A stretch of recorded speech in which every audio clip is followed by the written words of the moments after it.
Hello दोस्तों, श्रीमद् भगवद गीता को ज्यादातर केवल गीता के रूप में संदर्भित किया जाता है, जो एक हिंदू धर्म ग्रंथ है। भगवद गीता में भगवान कृष्ण के 701 श्लोक हैं। यह हिंदू धर्म में सबसे महत्वपूर्ण ग्रंथों में से एक है। यह कुरुक्षेत्र युद्ध के दौरान अर्जुन और भगवान श्री कृष्ण के बीच संवाद है, जिसे महाभारत भी कहा जाता है। गीता को ईश्वर के गीत के रूप में भी जाना जाता है, जहां वह हमारे साथ आध्यात्मिक और जीवन ज्ञान और उसके दर्शन शेयर करते हैं। भगवद गीता की कहानी शुरू होती है जहां अर्जुन लड़ने के लिए तैयार है, लेकिन वह हिचकिचाता था कि अगर वह उनके दोस्तों और रिश्तेदारों से लड़ता और मारता है तो यह एक घोर पाप होगा और इस लड़ाई से कुछ भी हासिल नहीं होगा, भले ही उसे अपना राज्य वापस मिल जाए। यहाँ फिर भगवान कृष्ण उन्हें कर्म, ज्ञान और भक्ति योग के साथ साथ देवत्व की प्रकृति, मानव जाति की अंतिम नियति और नश्वर जीवन का उद्देश्य समझाते हैं। तो चलिए फिर देखते हैं। श्री कृष्ण बोले, हे अर्जुन, तुम्हें उस असमय में ये मोह माया किस हेतु प्राप्त हुआ? क्योंकि यह ना तो श्रेष्ठ पुरुषों द्वारा आचरित है और ना स्वर्ग को देने वाला और ना ही कृतकों को करने वाला ही है। इसलिए हे अर्जुन, नपुंसकता को मत प्राप्त हो, हृदय की तुच्छ दुर्बलता को त्याग कर युद्ध के लिए खड़े हो जाओ। हे अर्जुन, तू ना शोक करने योग्य मनुष्य के लिए शोक करता है और पंडितों से वचनों को कहता है, परंतु जिनके प्राण चले गए हैं उनके लिए और जिनके प्राण नहीं हैं उनके लिए भी पंडित जन शोक नहीं करते। हे अर्जुन, सर्दी गर्मी और सुख दुख को देने वाली इंद्रियां और विषयों के संयोग को उत्पत्ति विनाशशील और अनित्य है, इसलिए इसको तुम सहन करो। जो इस आत्मा को मारने वाला समझता है तथा जो इसको मरा मानता है, वह दोनों ही नहीं जानते, क्योंकि यह आत्मा वास्तव में ना तो किसी को मारता है और ना किसी के द्वारा मारा जाता है। यह आत्मा किसी के काल में भी ना तो जन्मता है और ना मरता है तथा नए उत्पन्न होकर फिर होने वाला ही है, क्योंकि यह जन्मा नृत्य सनातन पुरातन है, शरीर के मारे जाने पर भी या नहीं मारा जाता। जो पुरुष इस आत्मा को नाश रहित, नित्य, अजन्मा और अव्यय मानता है, वह पुरुष कैसे किसी को मरवाता है और कैसे किसको मारता है। श्रीमद् भगवद गीता। जैसे मनुष्य पुराने वस्त्रों को त्याग कर दूसरे नए वस्त्रों को ग्रहण करता है, वैसे ही जीवात्मा पुरानी शरीरों को त्याग कर दूसरे नए शरीरों को प्राप्त होता है। इस आत्मा को शस्त्र नहीं काट सकते, इसको आग नहीं जला सकते, इसको जल नहीं गला सकता और हवा नहीं सुखा सकता। किंतु यदि तुम इस आत्मा को सदा जन्मने वाला तथा सदा मरने वाला मानते हो तो भी यह महाबाहो तू इस प्रकार करने वाली योग्य नहीं है।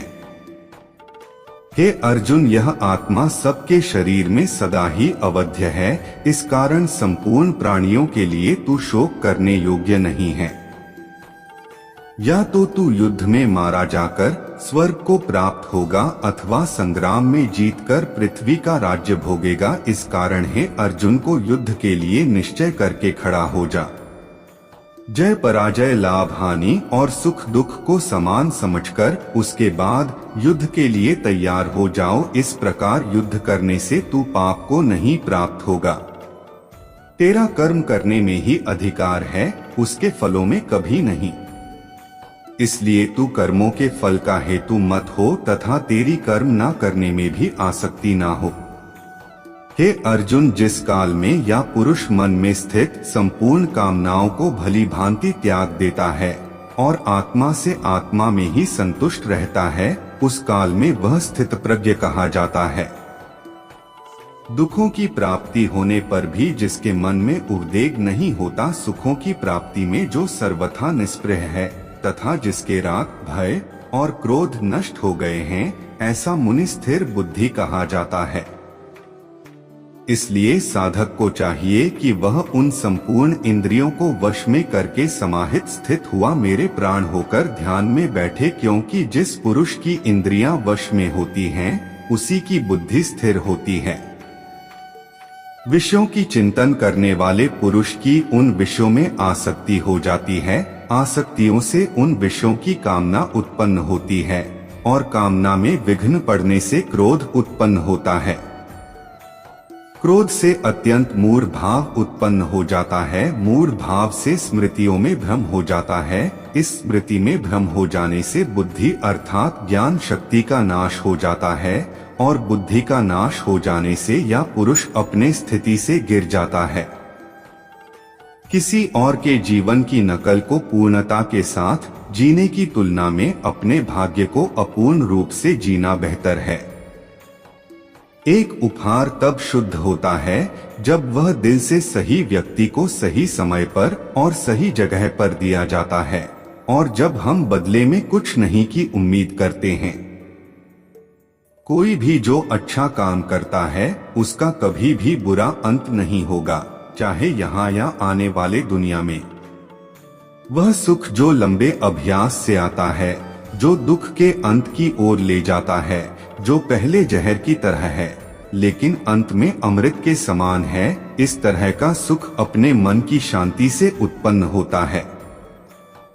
जो कोई भी आध्यात्मिक प्राप्ति के उन्नत चरण के लिए अपने दृढ़ संकल्प में स्थिर है और संकट और सुख के हमलों को समान रूप से सहन कर सकता है, वह निश्चित रूप से मुक्ति के योग्य व्यक्ति है। भगवान की शांति उनके साथ है जिनके मन और आत्मा में सामंजस्य है, जो इच्छा और क्रोध से मुक्त हैं, जो अपनी आत्मा को जानते हैं। नरक के 3 कारण हैं, रोमांच, क्रोध और लोभ। अपने सभी कार्यों को भगवान पर केंद्रित मन के साथ करें, आसक्ति का त्याग करें और सफलता और असफलता को समान दृष्टि से देखें। अध्यात्म का अर्थ है समभाव। वह जिसने घृणा को जाने दिया है, जो सभी प्राणियों के साथ दया का व्यवहार करता है और करुणा जो हमेशा शांत रहती है, दर्द या खुशी से अप्रभावित। मैं और मेरा से मुक्त, आत्मनियंत्रित, दृढ़ और धैर्यवान, उसका पूरा दिमाग मुझ पर केंद्रित था। यही वह आदमी है जिसे मैं सबसे ज्यादा प्यार करता हूँ। वह आदमी जो मुझे हर चीज में देखता है, वह जो एकता में निहित है, एहसास है कि मैं हूँ हर प्राणी में, जहाँ कहीं भी वह जाता है वह मुझ में रहता है। जब वह सभी को समान रूप से देखता है, दुख में या खुशी में, क्योंकि वे अपने जैसे हैं, वह आदमी योग में सिद्ध हो गया है। मैं मृत्यु बन गया, संसारों का संहारक। सुख और संकट की अस्थायी उपस्थिति और समय के साथ उनका गायब होना सर्दी और गर्मी के मौसम की उपस्थिति और गायब होने की तरह है। वे इंद्रिय बोध से उत्पन्न होते हैं और किसी को परेशान किए बिना उन्हें सहन करना सीखना चाहिए। अपना मन अपने काम पर लगाओ, परंतु उसके फल पर कभी मत लगाओ। वह सभी चमकदार वस्तुओं में प्रकाश का स्रोत है। वह पदार्थ के अंधकार से परे है और अव्यक्त है। वह ज्ञान है, वह ज्ञान का विषय है और वह ज्ञान का लक्ष्य है। वह सबके हृदय में विराजमान है। हम वही देखते हैं जो हम हैं और हम वही हैं जो हम देखते हैं। करुणा द्वारा निर्देशित सभी कार्य सावधानी से करें। मैं प्रत्येक ग्रह में प्रवेश करता हूँ और मेरी ऊर्जा से वे कक्षा में रहते हैं। मैं चंद्रमा बन जाता हूँ और इस प्रकार सभी सब्जियों को जीवन का रस प्रदान करता हूँ। समय, मृत्यु, मैं जगत का नाश करने वाला हूँ, जो सबका सत्यानाश करने आया हूँ। आपके भाग लेने के बिना भी विरोधी रैंकों में शामिल सभी लोग मारे जाएंगे। यह प्रकृति है जो सभी आंदोलन का कारण बनती है।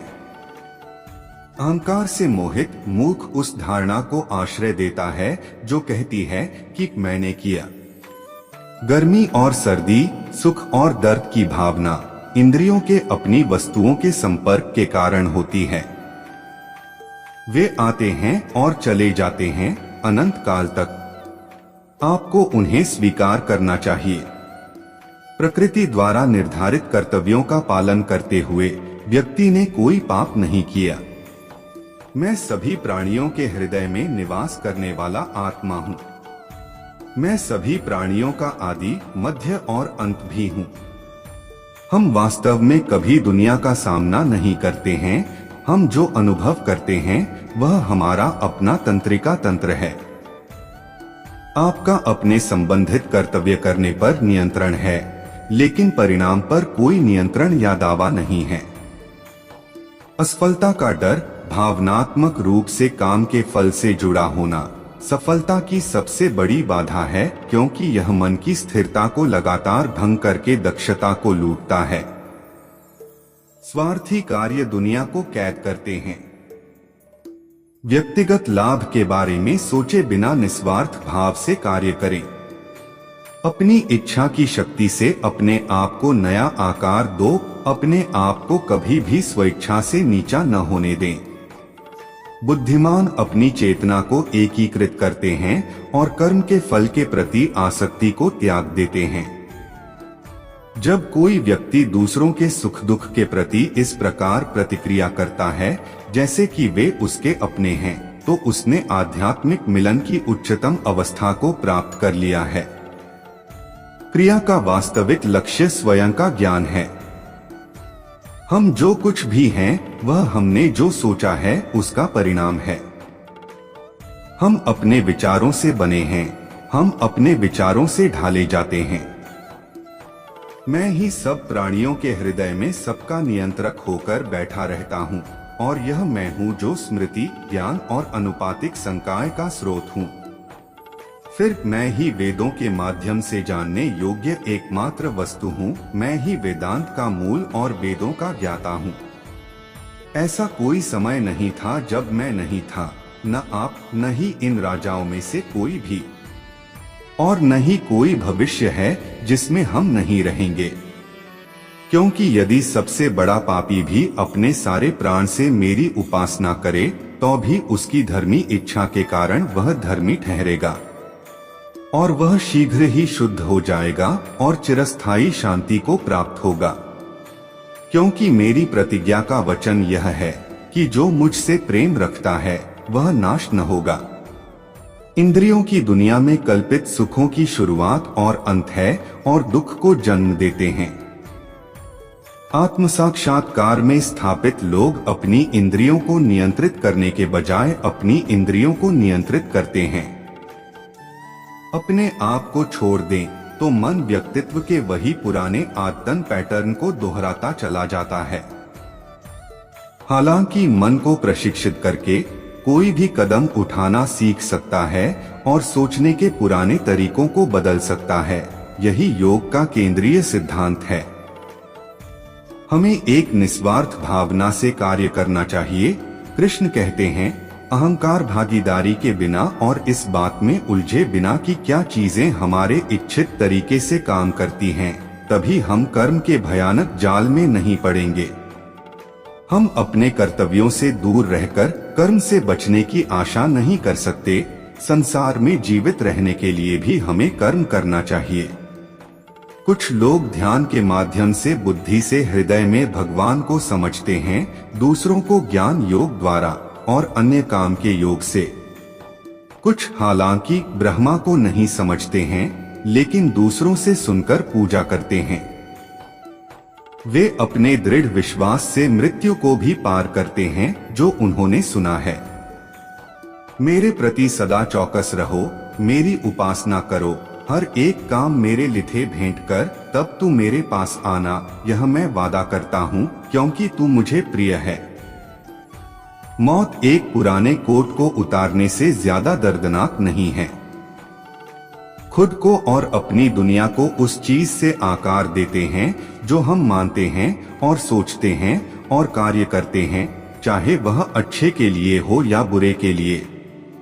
अपरिपक्व लोग सोचते हैं कि ज्ञान और क्रिया अलग अलग हैं, लेकिन बुद्धिमान उन्हें एक ही मानते हैं। उसका निर्णय बेहतर होगा और उसकी दृष्टि स्पष्ट होगी यदि वह जो करता है उसके परिणाम में भावनात्मक रूप से नहीं उलझा है।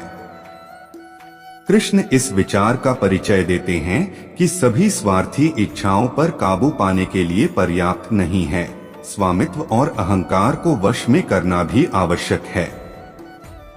कार्रवाई मुझसे चिपकती नहीं है क्योंकि मैं उनके परिणामों से जुड़ा नहीं हूँ। जो लोग इसे समझते हैं और इसका अभ्यास करते हैं वे स्वतंत्रता में रहते हैं। जब आपका मन द्वैत के भ्रम को दूर कर लेता है तो आप उन बातों के प्रति पवित्र उदासीनता की स्थिति प्राप्त कर लेंगे जो आप सुनते हैं और जो आपने सुनी है। कर्म का नियम स्पष्ट रूप से कहता है कि यद्यपि हम कनेक्शन नहीं देख सकते हैं, हम यह सुनिश्चित कर सकते हैं कि हमारे साथ जो कुछ भी होता है, अच्छा और बुरा, एक बार हमारे द्वारा किए गए या विचार में उत्पन्न होता है।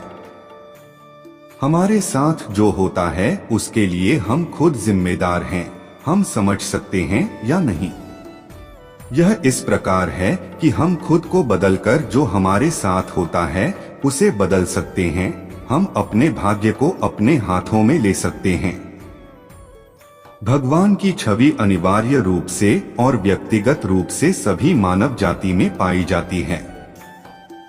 प्रत्येक के पास यह संपूर्ण और अविभाजित है और सभी एक साथ एक से अधिक अकेले नहीं हैं। इस तरह हम सभी एक हैं, हमारी शाश्वत छवि में घनिष्ठ रूप से एकजुट हैं, जो कि ईश्वर की छवि है और हमारे पूरे जीवन का स्रोत है। जब मन लगातार दौड़ता है भटकती इंद्रियों के बाद, यह हवा की तरह ज्ञान को दूर भगाता है। मनुष्य अपनी वासना के अनुसार ही अगला जन्म पाता है। यह संसार हर क्षण बदल रहा है और बदलने वाली वस्तु असत्य होती है।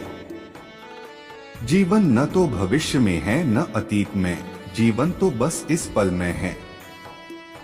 एक सत्य अगर हम हृदय में उतर ले कि न हम भविष्य देख सकते हैं और न ही भविष्य निर्मित कर सकते हैं, हम तो केवल धैर्य और साहस के साथ विश्व को आलिंगन दे सकते हैं, स्वागत कर सकते हैं भविष्य का, तो क्या जीवन का हर पल जीवन से नहीं भर जाएगा? ज्ञान प्राप्ति सदा की समर्पण से होती है, ये हम सब जानते हैं, किंतु समर्पण का वास्तविक महत्व क्या है, क्या हमने कभी विचार किया? मनुष्य का मन सदा ही ज्ञान प्राप्ति में विभिन्न बाधाओं को उत्पन्न करता है। कभी अन्य विद्यार्थी से ईर्ष्या हो जाती है, कभी पढ़ाए हुए पाठों पर संदेह होता है और कभी गुरु द्वारा दिया दंड मन को अहंकार से भर देता है। और ऐसे ना जाने कितने विचार मन को भटकते हैं और इसी वजह से हम ज्ञान प्राप्त नहीं कर पाते हैं। मन की योग्य स्थिति केवल समर्पण से निर्मित होती है। समर्पण मनुष्य के अहंकार का नाश करता है। दो व्यक्ति जब निकट आते हैं तो एक दूसरे के लिए सीमाएं और मर्यादाएं निर्मित करने का प्रयत्न अवश्य करते हैं। हम अगर सारे संबंधों पर विचार करें तो देखेंगे कि सारे संबंधों का आधार यही सीमाएं हैं जो हम एक दूसरे के लिए निर्मित करते हैं। और यदि अनजाने में कोई अन्य व्यक्ति सीमाओं को तोड़ता है तो उसी क्षण हमारा हृदय क्रोध से भर जाता है। इन सीमाओं का वास्तविक रूप क्या है? क्या आपने कभी सोचा है? सीमाओं के द्वारा हम दूसरे व्यक्ति को निर्णय करने की अनुमति नहीं देते हैं, अपना निर्णय उस व्यक्ति पर थोप देते हैं। अर्थात किसी के स्वतंत्रता का अस्वीकार करते हैं, और जब स्वतंत्रता का अस्वीकार किया जाता है तो उसका हृदय दुख से भर जाता है, और जब वो सीमाओं को तोड़ता है तो हमारा हृदय क्रोध से भर जाता है। क्या ऐसा नहीं होता? और यदि एक दूसरे के स्वतंत्रता का सम्मान किया जाए तो किसी मर्यादाओं या सीमाओं की आवश्यकता ही नहीं होती। अर्थात जिस प्रकार स्वीकार किसी संबंध का देह है, क्या वैसे ही स्वतंत्रता किसी संबंध की आत्मा नहीं। सबके जीवन में ऐसा प्रसंग अवश्य आता है, सत्य कहने का निश्चय होता है हृदय में, किंतु मुख से सत्य निकल नहीं पाता। कोई भय मन को घेर लेता है, किसी घटना अथवा प्रसंग के बारे में बात करना, क्या फिर स्वयं से कोई भूल हो जाए उसके बारे में कुछ बोलना, क्या ये सत्य है? नहीं, ये तो केवल तथ्य है। किंतु कभी कभी उस तथ्य को बोलते हुए भी भय लगता है। कदाचित किसी दूसरे के भावनाओं का विचार आता है, मन में दूसरे को दुख होगा, ये भय भी शब्दों को रोकता है। तो ये सत्य क्या है? जब भय रहते हुए भी कोई तथ्य बोलता है तो वो सत्य कहलाता है। वास्तव में सत्य कुछ और नहीं, केवल निर्भयता का दूसरा नाम है। और निर्भय होने का कोई समय नहीं होता, क्योंकि निर्भयता आत्मा का स्वभाव है। वास्तव में संकट का जन्म है, एक अवसर का जन्म, अपने आप को बदलने का, अपने विचारों को ऊंचाई पर करने का, अपनी आत्मा को बलवान और ज्ञान मंडित बनाने का। जो ये कर पाता है उसे कोई संकट नहीं होता, किंतु को ये नहीं कर पाता वो तो खुद एक संकट है विश्व के लिए। कभी कभी कोई घटना मनुष्य के जीवन के सारी योजनाओं को तोड़ देता है और मनुष्य उस आघात को अपने जीवन का केंद्र मान लेते हैं। क्या भविष्य मनुष्य के योजनाओं के आधार पर निर्मित होते हैं? नहीं।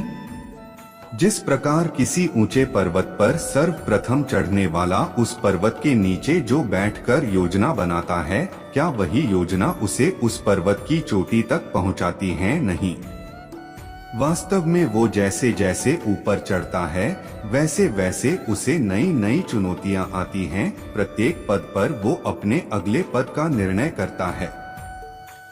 प्रत्येक पद पर उसे अपनी योजनाओं को बदलना पड़ता है, कहीं पुरानी योजना उसे खाई में न धकेल दे। वो पर्वत को अपने योग्य नहीं बना सकते, केवल स्वयं को पर्वत के योग्य सकता है। क्या जीवन के साथ भी ऐसा नहीं होता? जब मनुष्य जीवन में किसी एक चुनौती को अपने जीवन का केंद्र मान लेता है, अपने जीवन के गति को ही रोक देता है, तो वो अपने जीवन में सफल नहीं बन पाता और न ही सुख और शांति प्राप्त कर पाता है। अर्थात जीवन को अपने योग्य बनाने के बदले स्वयं अपने को जीवन के योग्य बनाना ही सफलता और सुख का एकमात्र मार्ग नहीं है। मनुष्य जीवन की परीक्षा में सफल होने के लिए क्या नहीं करता? परिश्रम करता, दौड़ भाग करता है, लेकिन जब फिर भी उसका काम नहीं बनता तो वो नकल करता है। जैसे जब आप बचपन में परीक्षा देने जाते थे तो क्या होता था? आप ना सही लेकिन कोई ना कोई सफलता पाने के लिए नकल करता था और उत्तीर्ण भी हो जाता था। परंतु जीवन की परीक्षा ऐसी नहीं होती। जीवन में नकल करने वाला सफल नहीं होता, कारण विद्यालय में सबके प्रश्न पात्र एक ही होते हैं, लेकिन जीवन में ऐसा नहीं है। जीवन का प्रश्न पत्र और उनकी कठिनाई सबके लिए भिन्न होते हैं।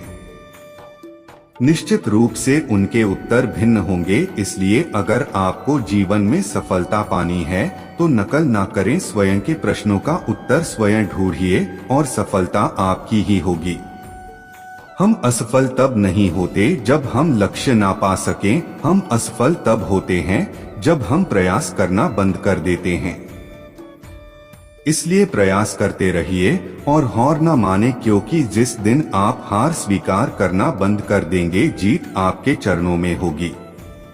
यदि आगे बढ़ना है तो अपनों का साथ दे, परंतु साथ देते से पहले ये अवश्य पहचान ले कि अपने हैं कौन। क्या अपने वही होते हैं जिनके साथ अपना हमारा रक्त संबंध होता है, या अपने मित्र अपने वे होते हैं जो हमें सत्कार्य के लिए प्रेरित करें, हमें आगे बढ़ाए, हमारा साथ दें। और वो जिनका साथ देने से समाज का नाश हो, धर्म की हानि हो, वो सगे होकर भी सगे नहीं होते। इसलिए जब अपनों की परिभाषा का चुनाव करें तो उन्हें अपना माने जो आपका साथ दें, उन्हें नहीं जो हमें अज्ञान के मार्ग पर ले जाए। जो हुआ अच्छे के लिए हुआ, जो हो रहा है अच्छे के लिए हो रहा है, जो होगा अच्छे के लिए भी होगा। आपको काम करने का अधिकार है, लेकिन काम के फल पर कभी नहीं। परिवर्तन ब्रह्मांड का नियम है। आप एक पल में करोड़पति या कंगाल हो सकते हैं। आत्मा न तो जन्म लेती है और न ही मरती है। तुम खाली हाथ आए हो और खाली हाथ चले जाओगे। काम, क्रोध और लोभ आत्मविनाशकारी नरक के 3 द्वार हैं। मनुष्य अपने विश्वास से निर्मित होता है। जैसा वह मानता है वैसा ही वह है। जब ध्यान में महारत हासिल हो जाती है तो मन हवा रहित स्थान में दीपक की लौ की तरह अडिग रहता है। हमें अपने लक्ष्य से बाधाओं से नहीं बल्कि कम लक्ष्य के लिए एक स्पष्ट मार्ग से दूर रखा गया है। उम्मीद खत्म होने पर शांति शुरू होती है। बुरे कर्मों का अंत बुरा होता है। सहनशीलता और निस्वार्थता का अभ्यास करना चाहिए। यह उन सभी समयों के लिए है जब आपने अपने लक्ष्यों को पूरा नहीं करने का बहाना बनाया। जिस परिवर्तन के बारे में सोच रहे हो वो परिवर्तन लाओ। संसार का कल्याण आत्मबलिदान से प्रारंभ होता है। ठीक ही कहा गया है, हर किसी की जरूरत के लिए काफी है लेकिन लालच के लिए नहीं। उस बदलाव से कभी न डरें जिसके आप हकदार हैं। जीने का एकमात्र सही तरीका वर्तमान में जीना है।